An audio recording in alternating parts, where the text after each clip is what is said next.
I want to talk about the optics war, the propaganda war that's going on in Iran as well, amongst a number of actors trying to understand what to believe, what to see, the information coming through, the deep fakes, AI, and those manipulated images that some fastly circulate online. Let's bring in Marsa Ali Maradani, who is Associate Director of Technology Threats Program at Witness. Witness is a non-profit human rights organisation that focuses on digital tech and increasingly on AI manipulation, deep fakes and disinformation. Welcome to the programme, Marsa. Great to talk to you tonight. Let's start just to set out how Witness works and the work you're doing in Iran. Yeah, so Witness is a global organization, and a few years ago, about 7, 8 years ago, we realized, as an organization focused on video for human rights documentation for evidence, we've noticed that the rise of AI and emerging technology will have a significant impact on audiovisual truth. And of course, Witness has been working on this through various different aspects. We have a deepfake rapid response force, which is a service for civil society, fact checkers, and various journalists to be able to escalate different cases where we have a kind of coalition of AI forensics experts with various different expertise, from facial recognition to, natural surroundings, etc., that will give at least 3 forensics analysis on a piece of content to be able to come to some sort of conclusion. And this is a service we provide for, other human rights documentation organizations as well. Oftentimes we find the biggest problem is, and 1/3 of the cases we get in the force are authentic content that isn't believed to be real. And so we are really dealing with a situation of doubt, or we have this concept called the liar's dividend, where the threat or the accusation of AI is often used to try to tear down the truth. And this is something that I've been following with the Iran cases. And of course, our force has been inundated with a number of different cases from different conflict actors within this war. We really started looking at Iran closely during the 12-day war in June 2025. Yeah. And of course, this is not new. War propaganda has always existed, but we've seen different phases from the war to the January protests, and now back again to a conflict.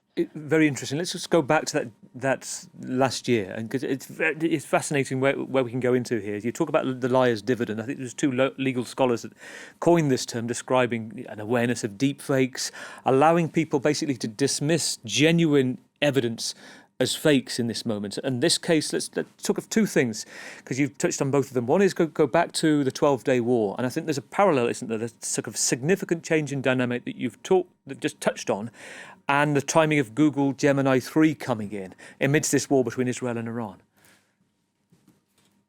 Yeah, it was a very interesting moment in June of 2025. The war started about a couple weeks after Google launched Veo 3, which was a very accessible form of generative AI, creating longer form videos, which were highly realistic, highly accessible. And so during that war, there's this term AI slop that's kind of been used, and it really became a mainstream term because we saw almost every conflict actor was using a high quantity of AI, to the point that we were even seeing, the Veo 3 watermark on a lot of the content that was coming out, even content coming out from the Islamic Republic of Iran that in the end got broadcasted on state TV. And so, fast forward to now, between now and that war, there has been the launch of many more platforms, many more generative AI models that are even more realistic, even more accessible. We had Sora 2 by OpenAI launch in September. And so you can really tell that the sheer quantity of AI content has increased significantly during this conflict, to the point that, we've had conversations with fact checkers, journalists, people involved in human rights documentation, anyone kind of pursuing truth at the moment can tell you that this really is an unprecedented level of AI content. But at the same time, you know, another significant phenomenon is true is that you have a very complex information environment in Iran. And I've also been studying information controls and the information environment in Iran for many years. And so you have the layer of a regime that is highly distrusted by its own people, that enacts various levels of censorship, propaganda. And then you have all of these different conflict actors, the foreign states, and then you have, an opposition both inside and outside of the country, and the diaspora, with various different biases and perspectives. And it's really interesting to see, especially as someone who works within the human rights field and where human rights evidence is especially important. The kind of change in trajectory we saw between January and now. So, of course, a couple months ago, Iran was in the news Mm. because of horrific deaths of protesters, an unprecedented scale of deaths of victims at the hands of the regime. And so uh, I spent quite a bit of time looking at the protest documentation and the ways in which, the regime was trying to dismiss protest documentation as AI. And then, of course, the difficulties in human rights documentation of trying to document the crimes, how the regime was using, military weapons against the protesters to massacre them. And the efforts that had to go into, not only accessing and finding that content in the middle of internet shutdowns, in the middle of state crackdowns, Yeah. but then verifying that content. And now we're in a situation where, you do have victims, you have civilian casualties caused by the bombs falling during this war. But it's a different situation because you have a regime that is now interested in human rights documentation. Mm. They want evidence of victims because these victims can be part of their propaganda.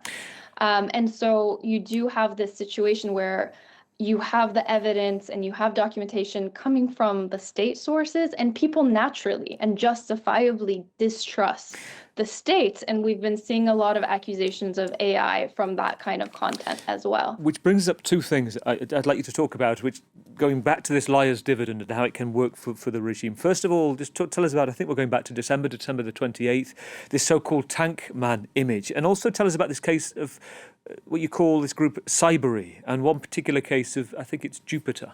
Those two issues, but starting with Tank Man, it's a very interesting story. Yeah, so of course, we had a viral image in on December 28th of a protester in Tehran standing defiantly up against security forces with weapons. Immediately, people referenced this photo to the famous photo from 1989 in China in Tiananmen Square of the defiant protester standing in front of tanks. This photo went viral, but the story of how the photo came about is interesting because someone captures this video from, a high rise with an intense zoom. It's a very low quality video. And because it is obviously a powerful image, someone screen grabs from the video and uses AI editing to enhance the photo. And now this footage, this picture was captured by many different angles, authenticated and verified by fact checkers, etc. But because someone wanted to capture this powerful moment in a clearer way, they used AI enhancing editing software.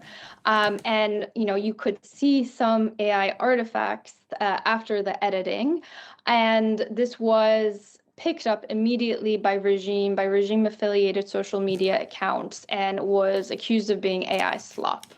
And then this was kind of lobbied against a lot of the protest documentation of chants, etc., that this is all kind of AI slop being manufactured by the Islamic Republic's foreign enemies. And so this is also the regime kind of taking advantage of, this AI environment, especially an environment where people don't necessarily understand that more and more of the editing software that people have access to also has generative AI within it.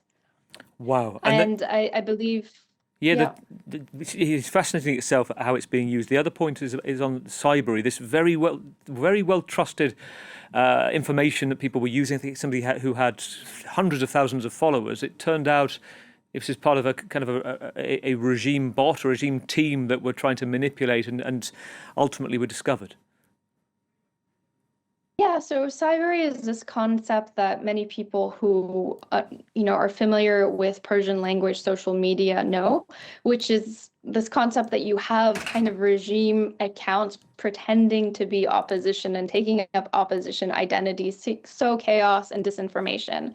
And so one of the best examples that was verified was the Twitter account of Jupiter.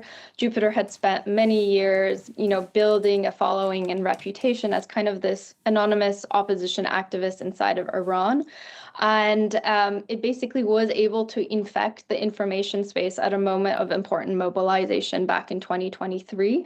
There was a lot of protest mobilization outside of prisons to stop the executions of the women life freedom protesters.